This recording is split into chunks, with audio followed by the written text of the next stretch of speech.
truth to the red and white moon. Personally, I am a man. Hey there, all you loonies. It's great to be back. I had to travel on business for a few days, so I couldn't get any more videos out to you. But I'm back and ready to go for some more Common Sense Looney. I'm Rex, and we're going to cover the stories that matter to Canadians and top them off with a wonderful dressing of common sense. Today, our main theme is crime, but we've got a couple other stories that we're covering, including those crazy language police in Montreal, and yet another strike hitting BC this week. Oh yeah, and we've got bears. Let's get started with those wacky language police. Anyone who knows anything about business in Quebec knows that everything is French first. So, many of you probably still remember that big fuss back in April when the Go Habs Go slogan got yanked from city buses. For years, city buses could display Go Habs Go, but now that has to be in French. Okay, that's crazy. They should keep it as Go Habs Go. Everybody understands Go. Everyone knows what the Habs are. I don't see the issue.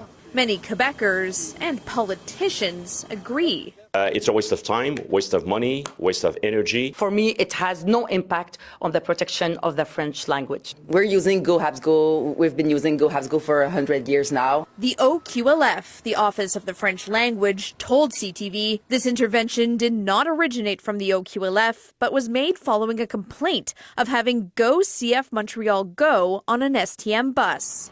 It all started with a complaint to Quebec's language watchdog about the English word go being an anglicism, even though it's a classic chant for cheering on the Montreal Canadiens hockey team. But to play it safe with the province's strict French language laws, the transit agency known as the STM swapped it out for the all-French Allez Canadien Allez on their electronic signs. Folks were pretty upset. Politicians from all sides called it a waste of time, and fans said it was part of Quebec's identity. Even the French language minister stepped in to defend it as a unifying expression rooted in history. Now, it's worth thinking about what the switch probably cost the STM in time and money. With over 1,000 buses in their fleet, each one of them needing a manual update via USB key at a garage, we're talking about tons of hands-on work. Critics at the time slammed it as a needless expense, especially with the STM's tight budget from aging buses and rising costs. Well, fast forward to now, and the good news is the language office has given the green light to bring back Go Habs Go, recognizing it's been a Quebec thing since the 1980s.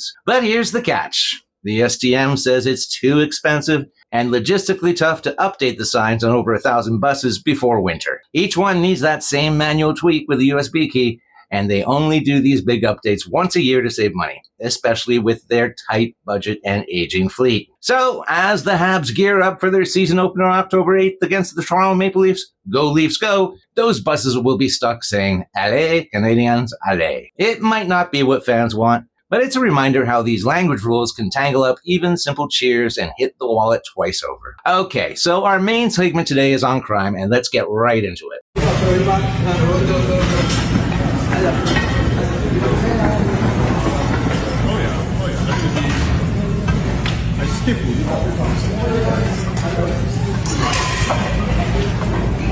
Hey guys, you're on live TV, eh? You're on live TV. Enjoy some. So I'm pretty sure everyone's seen this video. It's in Kitchener, Ontario, just last week on August 23rd. 6 guys stroll into the LCBO at Pioneer Park Plaza like they own the place. No masks, no rush. They grab duffel bags and hockey bags, load them up with bottles of scotch and whiskey worth $8,000, and just walk out. A customer films the whole thing on their phone, and bam, the video blows up on social media. Hundreds of thousands of views, shares, and comments pouring in from folks like you and me asking, what the heck is going on here? We're talking broad daylight, middle of the day, with staff and shoppers just standing by helpless. No one stops them. They hop into a dark SUV and poof, they're gone. The outrage is real. How can crooks be this bold? They didn't even bother hiding their faces. And then the confusion. For days, crickets from the mainstream media. Ex-users are scrambling for details, but nothing. It takes Premier Doug Ford jumping in on August 27th, waving a newspaper with the suspects' photos, calling them a brazen bunch of crooks who just don't care. I don't know if you've ever seen, did you see these characters on the news last night that went into the LCBO up in Kitchener? They're brazen bunch of crooks. You know, I have all the confidence in the world in the water Police Services, Waterloo Police Services, the chief, he's a champion, the chief. We got to catch these guys and throw them in jail. They just do not care. They go in there, they start loading up. And you know what's ironic? It's the taxpayers' money, the LCBO. Then the story hits the big outlets like CBC and CTV. Now, despite my general feelings about Ford, his rant hits home. He talks about how these thefts rob taxpayers, since LCBO profits fund our roads, schools, and hospitals. He's pushing for tougher bail reform, saying enough is enough with this catch and release policy that let repeat offenders walk free. And get this, Waterloo police say this isn't some random smash and grab. A surge in liquor store thefts has police on alert in Guelph. In the latest case, 2 people walked into an LCBO, grabbed nearly $1,000 worth of booze, and simply walked out. And police say this seems to be part of a bigger trend. It's organized, linked to rings stealing from LCBOs across Ontario. Over 900 calls about LCBO crimes this year alone, and similar heists netting hundreds of thousands in booze for the black market. But here's what really bugs me. Official stats might say crime's down overall in Canada, but does it feel that way? 10, 15 years ago, you could shop without worrying about gangs emptying shelves in front of your eyes. Now, it's out of hand. Why are these thefts spiking? Is it soft on crime laws? Immigration policies letting in the wrong crowds? Or is it a system that's just too slow to act? I mean, we have clear photos of these guys and no arrests yet. We all deserve answers because if this can happen in Kitchener, it can happen anywhere. Time to demand real accountability and get back to feeling safe in our own neighborhoods. Like I said, this has been going on for a while, and it's getting worse. Take this robbery back in April 2024 at an LCBO in Etobicoke, Toronto.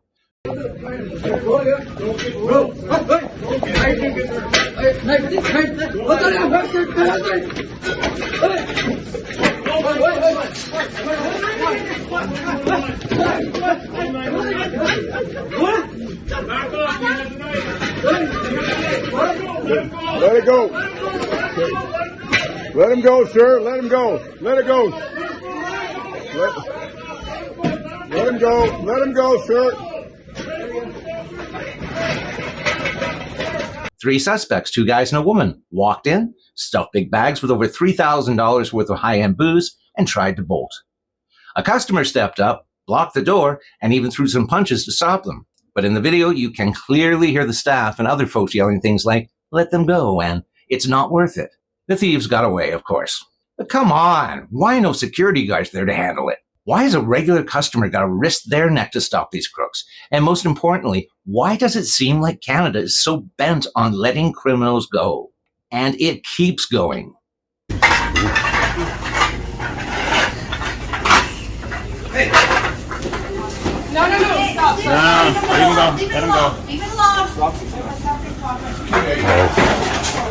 Stop. Just leave it alone. Stop! Fucking idiot. And it's not just liquor stores. Jewelry stores are feeling the hits too. This is the result of a brazen smash and grab. Security video shows a group entering the Dauphin Doré jewelry store in Saint-Eustache, shattering display cases and grabbing anything they could. And even shopping malls. Hi, Raheem. That's right. We're standing just outside entrance 6, which is where this crime spree all just started. You can actually see behind us here that there is police tape and there is also plywood blocking the entrance. Now, we are going to show you this dramatic video that police released just a few minutes ago. In it, you can clearly see an Audi 2011 black Audi A4 with Quebec license plates just drive right in through the mall's entrance. And then security footage shows the dark-colored sedan making its way through the hallways, almost as if the driver was navigating a regular roadway. So liquor, jewelry, shopping malls. I guess it makes sense that these would be the targets. There's lots of money there. But it's not just big business getting hit. Here's a convenience shop that was hit. Watch closely. This man in a white hoodie notices something and picks it up. When he returns, he drops a rock in front of the store. A few more seconds, the intention is clear. This smash and grab happened just before 5 a.m. Saturday at Crystal Smoke and Convenience on Johnston Road. And even a vape shop? A brazen smash-and-grab robbery at a Southeast vape shop this morning has left a store owner wondering if he'll have to shut down for good. It's another in a long list of vape stores that have been broken into or held up this year. It's out of hand, and something has to be done about it. Our catch and release system and light sentencing do very little to deter people from committing crime, and it's hard to think of Canada as a safe place when these are happening more and more often. Even the BBC last year reported Canada as the car theft capital of the world. Has your car been stolen in Canada? Well, you might not be the only one, as it's currently the car theft capital of the world. Not exactly a stat I'm proud of as a Canadian. Moving on from our crime segment, we'll move on with a little common sense opinion. We've got another strike coming, this time out of British Columbia. Around 60 unions set up booths at this Burnaby Park to educate visitors about workers' rights. Workers know that it's getting harder every day to afford the rent, it's getting harder every day to put food on the table, and when they go to the bargaining table, they're expecting a fair deal. These unions say there has been an uptake in strike action across the country and a growing importance to protect the fundamental right to strike. Unfortunately, what we've seen again and again, especially at the federal level, whether it be with postal workers or dock workers or flight attendants, is that's not what we're getting. Right? We're getting government interference, and that's really got to stop. Look, folks, you've probably heard about this BCGEU strike kicking off. Over 34,000 government workers hitting the picket lines, demanding 4% raises this year and more next, plus cost of living bumps. They're saying their pay is 2.7% below the provincial average. And sure, everyone's feeling the pinch with inflation. But let's step back and apply some common sense here. Is pumping even more taxpayer cash into an already bloated public sector really the answer? I mean, think about it. British Columbia's public sector has exploded in recent years. Since 2019, government jobs have grown at a whopping 5.4% annual rate, nearly 3 times the long-term average. From 2017, under the NDP, core public service, health, and education workers jumped from 50,000 to 93,000, with salaries ballooning from $4.7 billion to $11.5 billion. That's not sustainable growth. That's a hiring spree on our dime. Meanwhile, private sector jobs barely budged at 0.5% over the same stretch. Let me repeat that. Private sector jobs moved up 0.5% over the same time. We've got over 210,000 more public employees since the NDP took power, far outpacing what we need. And for what? Are services any better? Hardly. Take healthcare. Despite all this spending, British Columbians are stuck with some of the longest wait times in Canada for surgeries and specialists, leading to real suffering and worse outcomes. The province's debt has doubled in a decade to over $16,000 per person, and Premier Eby's adding it faster than any leader in BC history. That's real money we could use for tax relief or fixing roads, not more bureaucracy. Education's another mess. The government's curriculum overhaul ditched core knowledge for fuzzy process stuff, and student performance has not improved. High taxes are chasing people out of the province, killing incentives to work and invest. Common sense says we can't keep pouring billions into a system that's inefficient by design. No market compensation means no real push for results. This strike might disrupt courts, liquor stores, and social services, but it's a symptom of a bigger problem. A government that's too big, too costly, and not delivering. Instead of caving into demands, maybe it's time to trim the fat, reform for efficiency, and give taxpayers a break. Why reward bloat when the system's already failing us? Okay, to wrap things up today, picture this. You're out enjoying a park, minding your own business, when a black bear sneaks up. As you'll see in this video, a couple in Burnaby Mountain Park didn't even notice until a bystander yelled to alert them.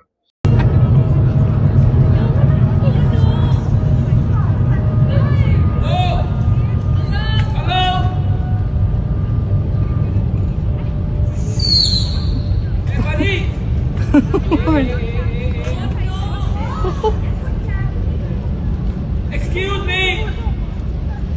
Buddy! Hello!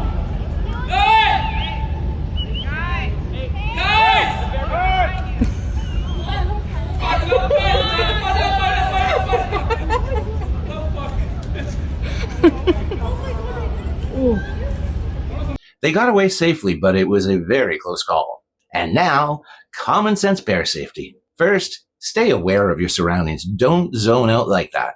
If a bear approaches, don't run. It'll think you're prey, and it will chase you. Don't climb a tree. Black bears are pros at that.